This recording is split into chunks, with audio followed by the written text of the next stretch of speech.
Driver wetu ampangira pa 22 achipawe saka papa yagonyedzera nyanzi vaikamushikashika kalari paruriro pachibva kapinda then driver negonyedzera kazoya mazuva daibhuva kuti ratizonga rakaruza mabhureki eri rambo yaguramukira akatomiswa nemotero yekutengi mama agara kumberi kumashopu mberi nechepakati mutwingi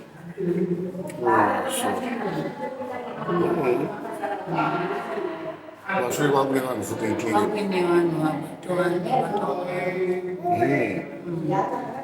very sorry saimoshanda basi noshandira vendombi ipandoma primary wendoma mamwe vakani tu vamwe venyu vari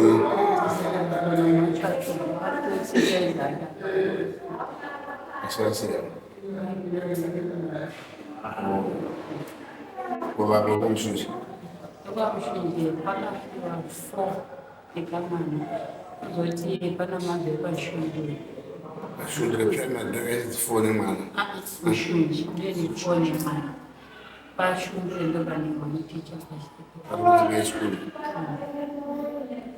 Mushunje ichi sekondari primary iprimary nesekondari vakasangana andivayavakasangana ndopane fone mwana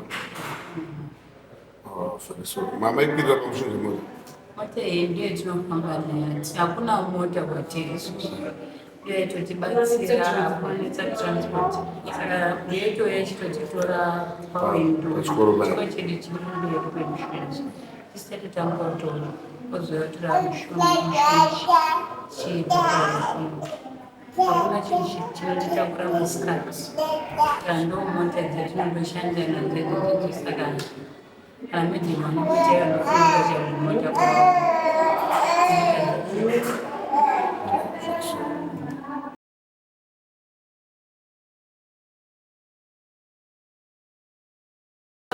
vanhu vaende zvaukumba uyu neava neava ava neava vapinda kumba neumwe wachokusirwa wondime vari nani zvavo machiremba vakati vaini zvavo 3 discharged today and then Yes, man.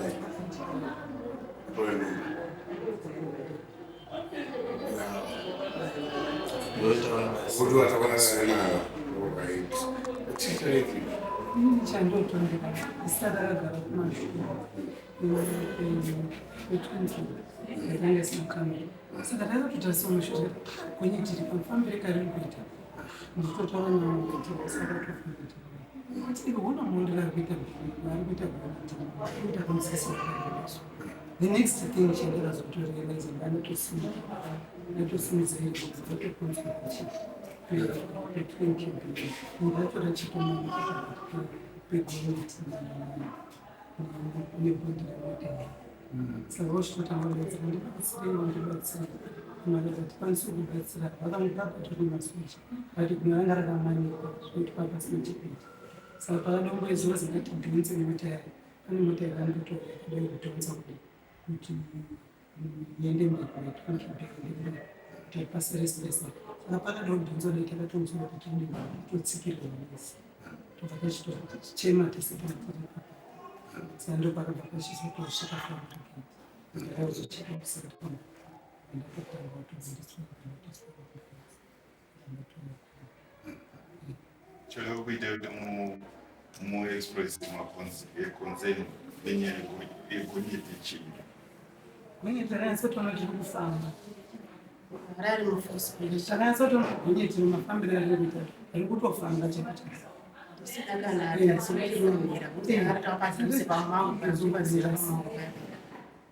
anga richifamba zveshogonetiri apa papaine futi rimwe gonyeti rakamira pakati Kuti aifanira kutombona kuti pane mota yakamira. Isika takamira kuti tikamire rifambi isitotevera. Ndakaya ari full speed zvekuti hatina kuona tazi kuti rinomira. Takatofanira speed ndi munomira. Pakutosvika patiri chakwenda tozoona chiri kubva pazakata tseko. Ndikudzi. Pazakata kusumuka ndi. Bodi kwatinokwira ndasumudzwa kudai mama akarizasimuka vakagara vakagarisa mumashure takaenda kunovatsikira vasimusa kusumudzwa kainamo ndamanikwa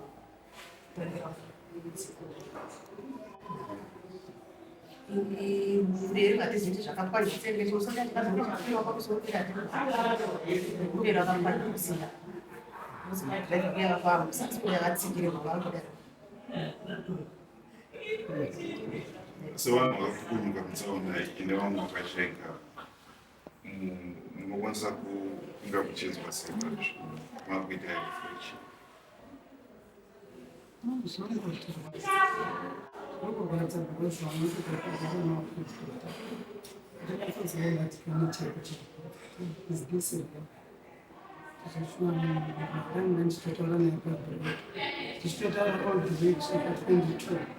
Kuti mwana yakasiya asi mukadzaiyo vakasvika panakashita asi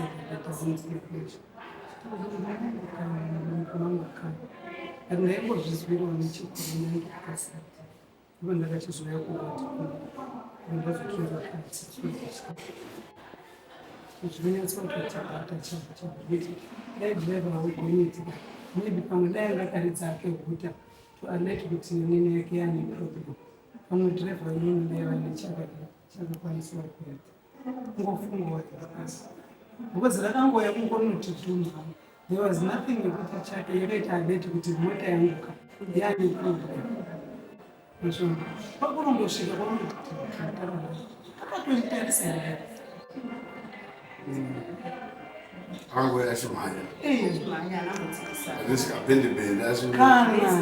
Zvino straight kudai mezokuenda pakanga titori mberi mu20. Kutozwa kuti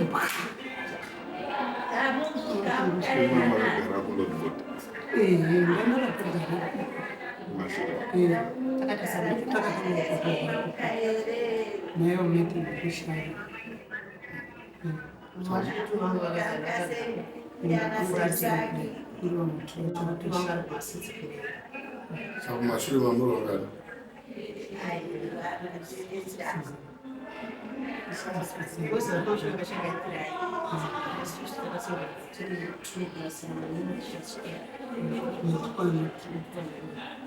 Mashure. Kumbeni kwakasemera.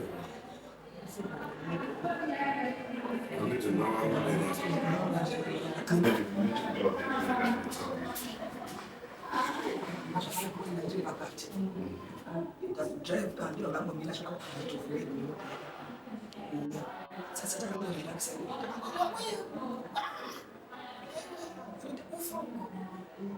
anatombozoona ndifana atombofira because ndakatombozoona paya vanhu vatokungana ndandakamanikwa kufara because ngatiza kuti yangu inotondiwadza kusi saka pakazoyafana ndikazondikana ndakamanikwa kubva pakusvika saka ndikuti nditi kana kuita zvo ndatomboriona cho ndabudiswa ndatomboona kuti kuita cho ndakazongoona pasocial media. Victoria Chitepo Provincial I'm the director of West Logistics. Just the owners of the truck that was involved in the accident 22:10 on Friday. Tinorombo ni zvakaitika loss of life Mushunje kune maticha vakashaya nemwana 1 and then paShundure pana ticha 1 akashaya as well mudzimai chikuni. Saka tine urombo zvikuru kune mafamilies nematambudziko mhuri yeZimbabwe nezvakaitika and kune vakakwara kuchipatara tinovawishawo speedy recovery. We've done what we can as a company and also in my personal capacity to make sure that we've availed medicine to those vari muchipatara and also their food to supplement language people hospital. And then we've been working closely with DSI, kuna Mai Madimutsi. We've also been working with district administrator, Manonzi Nyamajo. They've been very helpful. They've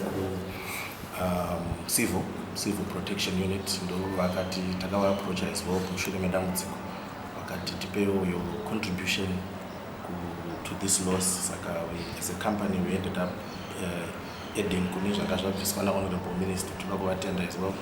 Mr. Mkadza also availed hampers and food zvakaenda to the families vakarasika.